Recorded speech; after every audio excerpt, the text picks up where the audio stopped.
نظر بد کی پہچان کیا ہے تھوڑا سا وہ بھی دیکھ لیتے ہیں. ہاؤ ٹو ڈیٹیکٹ, کیسے معلوم ہو کہ نظر بد کسی کو لگی ہے. چند باتیں آپ کے سامنے میں رکھ دیتا ہوں. نظر بد سے کیا ہوتا ہے, غیر معمولی تبدیلی یا تغیر, جس کو بولتے ہیں تغیر سمجھتے ہیں طغیانی. جیسا کہ ایک ندی ہے, اس میں پانی نہیں ہے اور اچانک باڑھ آ گئی, ہوتا ہے نا کبھی, بہت سے لوگ اس میں مر جاتے ہیں, بہہ جاتے ہیں گھر بار, کیونکہ 8 مہینے ندی سوکھی ہوتی, 4 مہینے پانی, لیکن اچانک گرمی کے موسم میں اس کو بولتے ہیں طغیانی. اچانک سوکھی ندی میں باڑھ آ گئی, سمجھ رہا, اچانک کسی علاقے میں بارش ہی نہیں ہو رہی لیکن پانی ایسا آ رہا نالوں میں کہ نالے بھر کر جا رہے, تو کوئی آدمی سیفٹی بھی نہیں کرتا نا, بارش آتی ہے تو آدمی سیفٹی کرتا ہے کم از کم, ہوتا ہے تو اچانک جسمانی یا ذہنی تغیر طغیانی میں ایک دم بدل جانا, یہ ایک علامت ہوتی ہے جن کی, جادو کی اور نظر بد کی.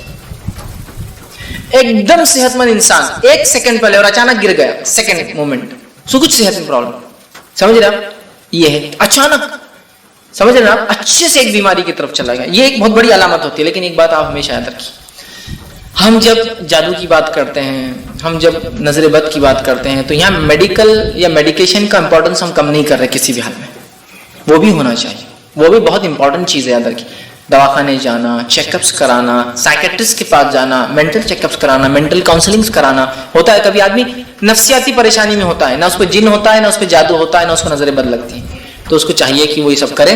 ہمارے پاس ہمارے ماحول میں میڈیکل چیک اپ تو بہرحال کر لیتے ہیں ہم لوگ, سائیکیٹرسٹ چیک اپ کا بہت بڑا مسئلہ ہے.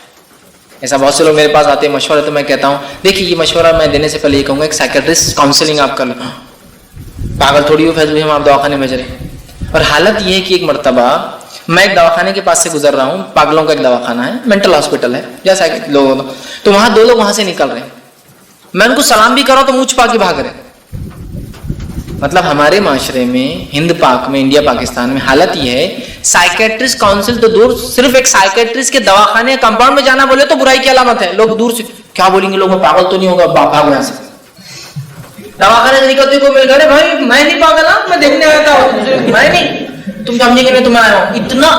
اتنا وہ ہے نہیں ایک سائیکیٹرسٹ کاؤنسلنگ, ٹھیک. اور دوسرا ایسا کوئی انسان جو, جس کو ہم کہیں گے ایسے امراض جو انسان کے جو ہے جنسی تعلقات سے تعلق رکھتے ہیں, ان میں بہت ڈر رہتا ہوں. اتنا ڈر اور اتنا منہ چھپاتے اسی کوئی انتہا نہیں. مطلب سیکس ریلیٹڈ پرابلمز جو ہوتے ہیں اتنا کہ وہ سائیکیٹرسٹ کاؤنسلنگ سے زیادہ خطرناک رہتی. یہ ایکسپیرینس مجھے اس لیے بھی ہے کہ میں میڈیسن کا بزنس کرتا تھا, تو بہت ساری میڈیسنز ایسی آتی تھی جو اس سے ریلیٹڈ ہوتی تھی, ٹھیک, سیکچوئل پاور سے یا قوت بہا سے. تو ہم لوگ اس کو بہت ساری جگہ مارکیٹنگ کرتے تھے, بہت سارے ڈاکٹرز تھے جہاں ہم جاتے تھے. اگر وہاں کبھی ہم پہنچ جاتے تو سارے لوگ منہ چھپا لیتے تھے, کوئی اخبار پڑھنا شروع کر دیتا تھا, کوئی بک لگا دیتا تھا, کوئی بھاگ جاتا تھا, ارے فائز بھائی آگے گئے, بھاگو یہاں سے. تو میرا تو خیر فیلڈ تھا, جو کہ وہ دواؤں کو ہم سیل کرتے تھے, پروڈکٹ بتانا ہوتا تھا. جنرلی مارکیٹنگ ریپرزینٹیٹیو تھے, بس وہ جاتے تھے, کبھی کبھی میں بھی جاتا تھا. تو جب میں نے دیکھا لوگ اتنا ڈرتے ہیں, دیکھیے بیماریاں ہیں اللہ نے دی ہے, ٹھیک ہے, علاج کرانے میں میں سمجھتا ہوں شرم محسوس کرنا یہ خود ایک انڈین, جس کو کہیں گے انڈین پاکستانی بنگلہ دیشی ایک مینٹالٹی ہے کہ علاج چاہے کوئی بھی ہو اس میں بھی شرم اور حیا, مطلب اس معاملے میں کہ جہاں ہونا نہیں چاہیے وہاں بھی ہوتی ہے. علاج کرانے میں کہے گی شرم, میرے کو زخم آ گیا مجھے علاج کرانا, نہیں لوگ کیا بولیں گے, میں کیسا جاؤں گا, لوگوں کو کیا جواب دوں گا, کیسے لگا بولوں گا, اس کو کیا جواب دوں گا, اس کو کیا جواب دوں گا, پڑوسی کیا سمجھیں گے, انہوں کیا سمجھیں گے, انہوں سمجھیں گے اس کو مار کے, انہوں سمجھیں گے اس کو. اتنی باتیں سوچ رہا ہوں خالی علاج سے پہلے. کسی آدمی سائیکیٹرسٹ کاؤنسلنگ کی ضرورت ہے, آدمی پاگل ہوگا دواخانے نہیں بھائی ملنے ہم نہیں جائیں گے, گھر پہ آئے تو بولا بابا وہاں جانے کے بعد لوگ ہم کو سمجھ لیے تو اچھے خاصے ہم پہلے. اتنا ڈر ہے. سائیکیٹرسٹ کاؤنسلنگ کرانا چاہیے. کبھی کبھار یہ بھی ضروری ہوتا ہے چونکہ اس میں کوئی جادو نہیں ہوتا ہے, کوئی نظر بد نہیں ہوتی, کوئی آصف نہیں, مینٹل انسان ڈسٹرب ہوتا ہے, سمجھ رہا, تو یہ کرانا چاہیے. اب یہ ہونے کے بعد ہم دم بھی کریں گے یا اس سے پہلے دم بھی کریں گے, لیکن یہ چیز بھی کرانا چاہیے, medical check ups, psychiatric counselling, چونکہ نظر بد کا جادو سے اس کا تعلق ہے, اس لیے میں چاہ رہا ہوں. کبھی آدمی میں جادو نہیں ہوتا ہے, وہ نفسیاتی پاگل ہو جاتا ہے, اور آپ اس کا اگر جادوگر کا علاج کرائیں گے تو میں سمجھتا ہوں, معاف کرنا, کسی راکھی یا مالش کے پاس بھی کرائیں گے تو اس کو وہ فائدہ نہیں ملیں گی, وہ شفا جو ہونا چاہیے, سمجھ رہے, چونکہ اس کو جادو ہے ہی نہیں, اس کو ایکچولی مینٹل ڈس آرڈر ہے, کوئی ڈیسیز ہے, ٹھیک, اس بات کو ہم سمجھیں, ٹھیک.